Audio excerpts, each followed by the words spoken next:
Today, we're looking at a blue ink by Callifolio, Blue Equinoxe. Hi, I'm Adam, and I'm an ink guy. I get inks, test them, and share the results with you. Now, down below in the description, there's timestamps of all the parts of the video, and if you are in a hurry, you can skip around, but if you got the time, I'd appreciate you if you check out the entire video. You can also follow me over on Instagram, and if you're new here and like ink reviews, I would invite you to subscribe. In order to make sure I have a range of experience with this ink, I did the writing samples, then put the ink into this Nimicine Fission with a broad nib, wrote with it for a day, and used it to take the notes for this video. In order to have some standardization in my writing samples, I always use Clairfontaine, Tomoe River, and Rhodia paper. Now, let's look at the writing sample. I picked this ink up in sample form, so it came in a vial like this. And to keep my writing samples consistent, I use a Jinhao 159 with a Goulet 1.1 stub, a Jinhao X450 with a Goulet medium, and a Jinhao X750 with a Goulet extra fine. Let's take a look at the Clairfontaine. We get no bleeding, no ghosting. The 1.1 is no feather spread, halo sheen, or shade. Now the extra fine is a bit lighter than the stub with no feather spread, halo sheen, no shade, 9 seconds to dry. Medium is darker than the extra fine, same tone as the stub with no feather spread, halo sheen, no shade, 14 seconds to dry. The scrubby for both show us no color variation, and we're not getting it.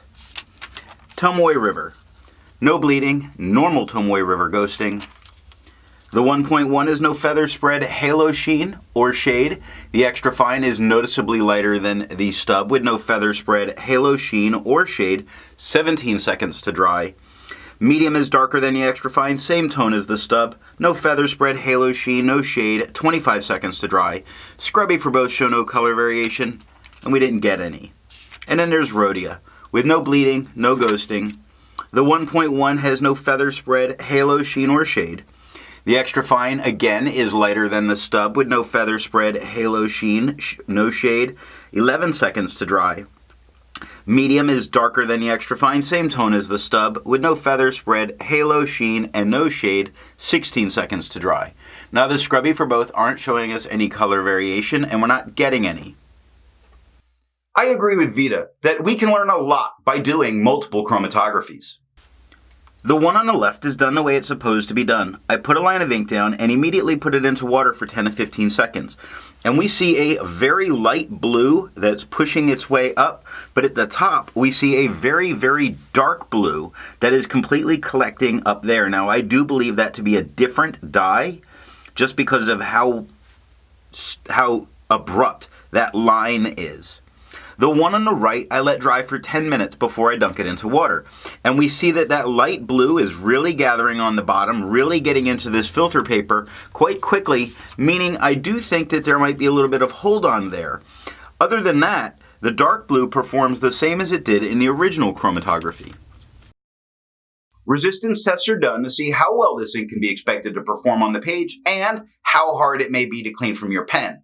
I let the smear dry for 3 days before testing it. Looking at the highlighter, I wouldn't use this in a note-taking situation because of how badly that lowercase h blew out. But there's also a lot of feathering that's going on with a bunch of these letters. There is spread. I don't think it's the worst in the world, but I wouldn't use it in a note-taking situation. Looking at water, it's breaking up all of the darker tones of this ink, but not necessarily the lighter tones. So when we go to pen flush, we see that it is completely breaking it up and removing it from the paper, meaning that pen flush is all that you should need. Now the 1/3 bleach solution, it does completely remove it, but you're not going to need that to get this out of your pen. For the inks I've tested, I have found an average viscosity of 2.5. with the realm of normal being from 2.1 to 2.9. Now I'm going to link a video where I show how I test it and how I calculate the data. Callifolio's Blue Equinoxe has a viscosity of 2.47, making it normal. To find my average dry times, I use my writing samples done on Clairfontaine, Tomoe River, and Rhodia paper. I average all of those. Now for the inks I've tested, I've found an average dry time of 17 seconds, with the realm of normal being from 13 to 21 seconds.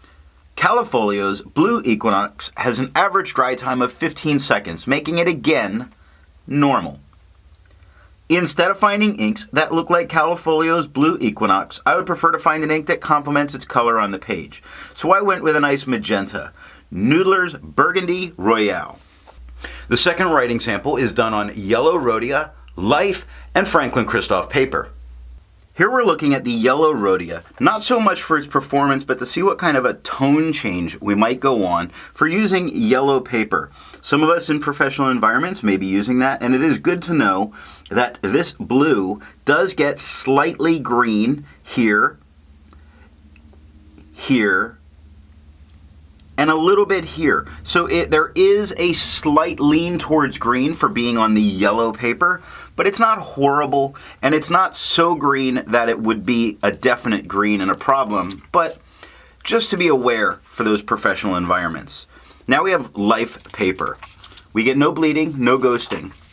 The 1.1 is no feather spread, halo sheen, and no shade. The extra fine again is lighter than the stub with no feather spread, halo sheen, no shade, 7 seconds to dry. Medium is darker than the extra fine, same tone as the stub, with no feather spread, halo sheen, and no shade, 13 seconds to dry. Now the scrubby for both show us no color variation because we're not getting any.